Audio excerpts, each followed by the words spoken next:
जन स्वराज पार्टी ने भी 2 पर अपनी बढ़त बना ली है। छपरा सीट से बीजेपी आगे चल रही है। इस समय की बड़ी खबर देखिए, अपडेट इस समय आप न्यूज की स्क्रीन से बिल्कुल 1 सेकंड के लिए भी नजर मत हटाइएगा। आरजेडी सारी लाल यादव पीछे चल रहे हैं, छपरा से ये जिम करते हुए दिखाई दे रहे थे। और देखिए 4-4 के साथ ये मुकाबला जो है अब कांटे का हो गया। 3, 2, 1 और लीजिए बिगुल बजा।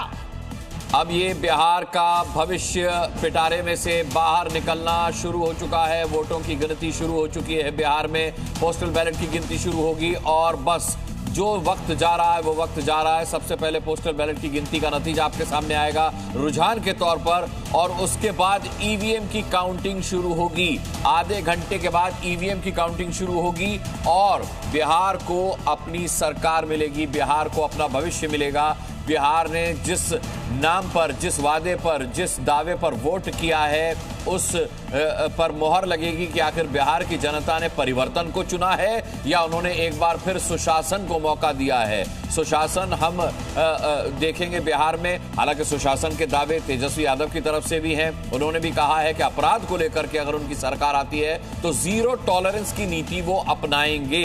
जंगल राज के आरोप से बिहार में आरजेडी बच नहीं सकती, लेकिन उसके बावजूद भी उन्होंने कहा है कि हम अपराध को लेकर जीरो टॉलरेंस की नीति अपनाएंगे। शोभना, बहुत बड़े बड़े दावे किए गए हैं इस बार महागठबंधन की तरफ से। बिल्कुल, और देखिए चुनाव जो है वो वादों और दावों का ही वक्त होता है। अब किसके वादों और किसके दावों पर जनता भरोसा करती है ये जानने का समय है। लेकिन जल्दी से आप जी न्यूज की टीवी स्क्रीन से नजर मत हटाइएगा। पहली ब्रेकिंग आने वाली है। ये जो टैली है, जो बड़ा आंकड़ा है 243 सीटों का, ये मेरे ऊपर में जो आप एक टेबल देख रहे हैं उसमें आएगा, और दाहिने और बाएं हाथ में आरजेडी और बीजेपी का आंकड़ा आएगा। नीचे अगर आप टीवी स्क्रीन पर नजर डालेंगे तो यहाँ पर सीट वाइज हम आपको बताएंगे कि कौन आगे चल रहा है, कौन पीछे चल रहा है। तमाम वीआईपी जो नेता हैं उनकी किस्मत दांव पे लगी हुई है। तेजस्वी यादव को मुख्यमंत्री का चेहरा घोषित कर दिया गया है महागठबंधन की तरफ से, लेकिन क्या नीतीश फैक्टर जो है वो तेजस्वी के लिए एक बार फिर भारी पड़ेगा या एंटी इनकम्बेंसी के चलते इस बार नीतीश कुमार को जो है वो थोड़ा सा नुकसान भी हो सकता है। तो पोस्टल बैलेट के